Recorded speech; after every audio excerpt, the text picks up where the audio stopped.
Salamat sa mapagpalayang pagmamahal. Welcome to our 365 Daily Devotion.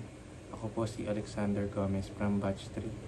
At ang topic po na tatalakayin natin ngayon ay ang Seek Me With All Your Heart. Ngayon po ang ating pag-aaralan ay tungkol sa Jeremiah chapter 29 verse 13. At buksan po natin ang ating puso at isip sa magandang salita ng Diyos. Sinasabi dito sa verse na, "You will seek me and find me when you seek me with all of your heart." Or sa Tagalog, hanapin niyo ako at matatagpuan kapag hinanap niyo ako ng inyong buong puso. Ayon sa verse na to, makikita lang natin ang Panginoon kapag tayo ay sumamba sa Kanya ng buong buo, yung tipong iaari natin yung buhay natin sa Kanya. Hindi tulad ng dating mga taon na madaming may Diyos-Diyosan, iba-iba yung sinasamba nila. Iba-iba yung paniniwala nila at hindi sila naniniwala sa Panginoon. Ang ating first teaching ay, searching is the first step to intimacy. Kung gusto natin mapalapit uli sa Panginoon, kailangan natin siyang tanggapin ng buong puso. Tanggapin na wala siyang katulad o kakumpara. I-accept natin sa sarili natin na iisa lang ang Panginoon at makipag-quality time sa mga naniniwala sa Kanya. Number 2 teaching, God loves to reveal Himself.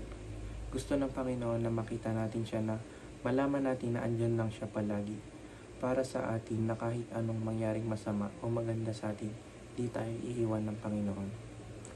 Teaching number 3, God rewards those who seek Him. Pinagpapala ng Panginoon ang lahat ng mga lumalapit at naniniwala sa Kanya. Kung wala kang faith sa Kanya, matagal ibibigay sa iyo ang mga blessings. Application number 1. Search for God with all your heart.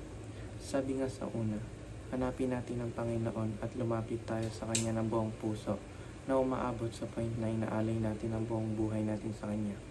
Magtiwala tayo sa Kanya ng buong puso. Number 2. Pursue intimacy with God. Ipagpatuloy natin yung paglapit natin sa Panginoon, hindi lang dahil may mga blessings na darating, dahil bonus na lang ito sa atin, kundi dahil nasa Panginoon ang habang buhay ng kapayapaan. Nasa Kanya na ang lahat. Pag nasa Kanya tayo, wala na tayong problemang iisipin. Teaching number 3. Act according to God's revelation.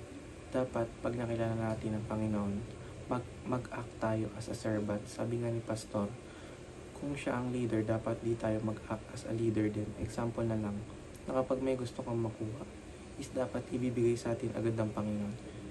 Yun dapat matuto tayong mag-antay at magkaroon ng faith sa Kanya, dahil siya lang ang nakakaalam ng tamang oras at panahon para ibigay niya sa iyo ang kagustuhan mo.